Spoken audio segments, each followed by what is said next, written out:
Approximately 66 million years ago, dinosaurs experienced just about the worst day possible on Earth, when a giant asteroid the size of Mount Everest slammed into the Yucatan Peninsula at speeds 28 times greater than that of an AK-47 bullet.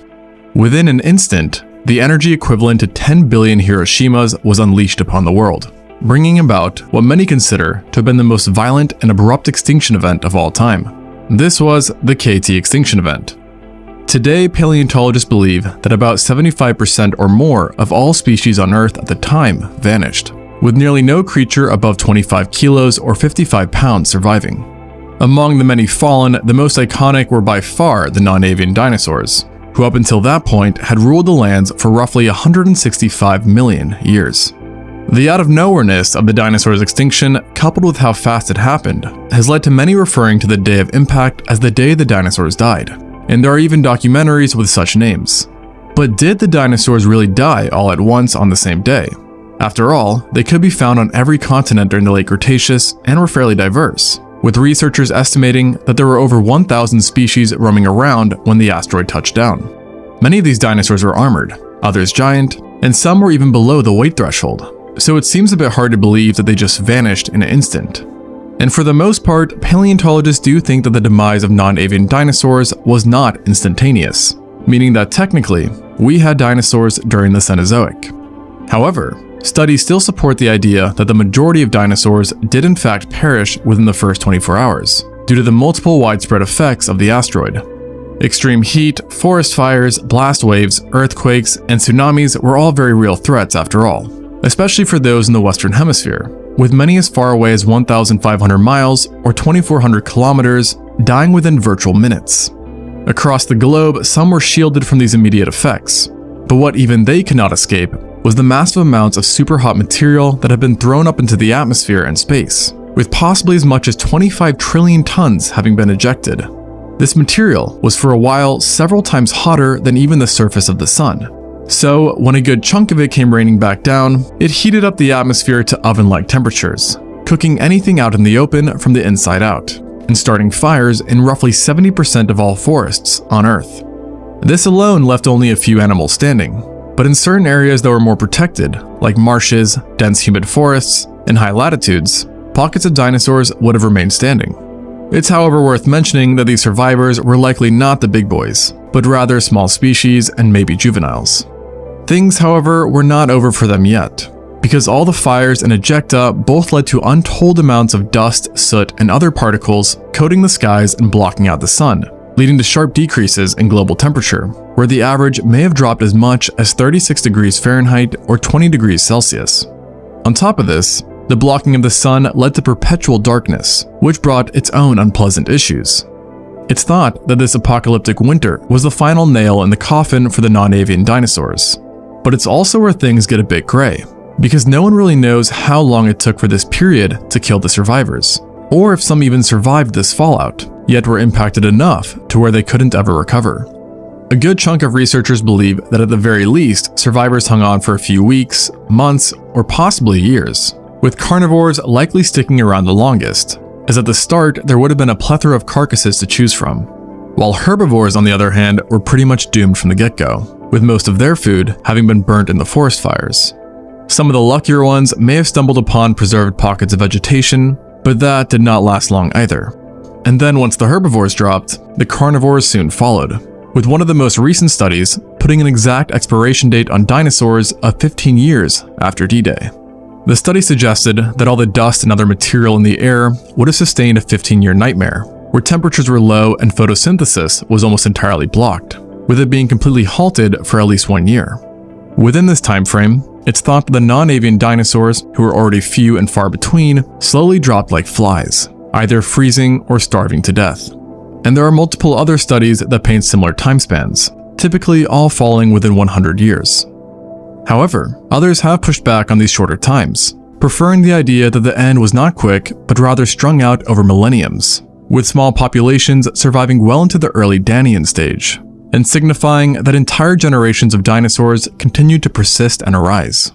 Many of these longer estimates fall within a few thousand years, yet some even approach the tens of thousands of years, as demonstrated by one 2013 study which indicated that it took the collision event about 33,000 years to kill off every single non-avian dinosaur.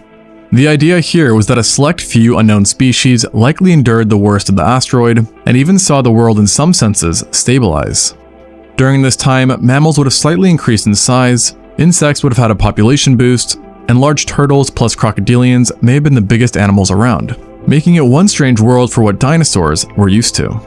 And the paleontologists behind the study actually think it was these changes that ultimately led to their tragically slow ending, with mammals and non-dinosaur reptiles eventually outcompeting what remained of the previous rulers.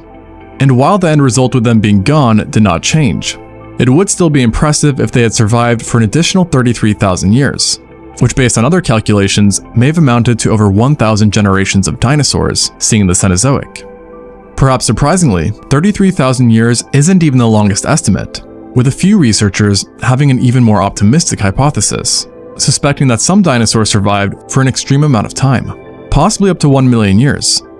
And interestingly enough, one of the strongest cases for such a long survival time comes from an area not so far from the epicenter, in Colorado and New Mexico. Specifically, a team of paleontologists discovered the remains of hadrosaurs, tyrannosaurs, ankylosaurs, and even sauropods within a remote part of San Juan Basin that were dated to the Paleocene epoch, about 500,000 years after the initial impact.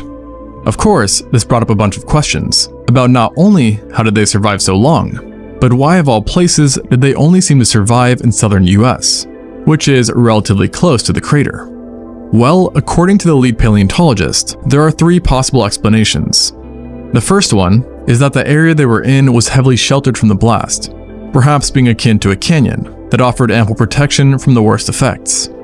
The second, more likely scenario is that the diverse group of survivors wasn't originally from the States, but rather from up north like Alberta, Canada, where the asteroid's effects were comparably less severe.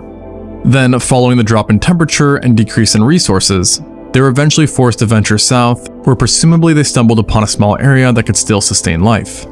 The final idea proposed was that no juvenile or mature individual survived the extinction, as they were simply too large.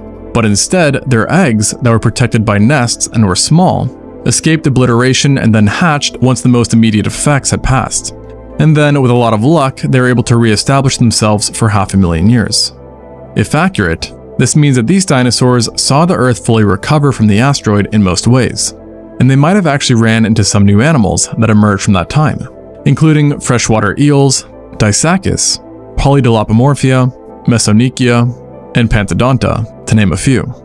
Of course, though, to no surprise, these finds have been met with a lot of criticism by the paleontology community overall, with the biggest pushback being that these dinosaurs were not from the Paleocene and that their fossils had simply eroded at some point and were redeposited into younger grounds, thus giving the illusion that they hadn't died with the rest of their kind.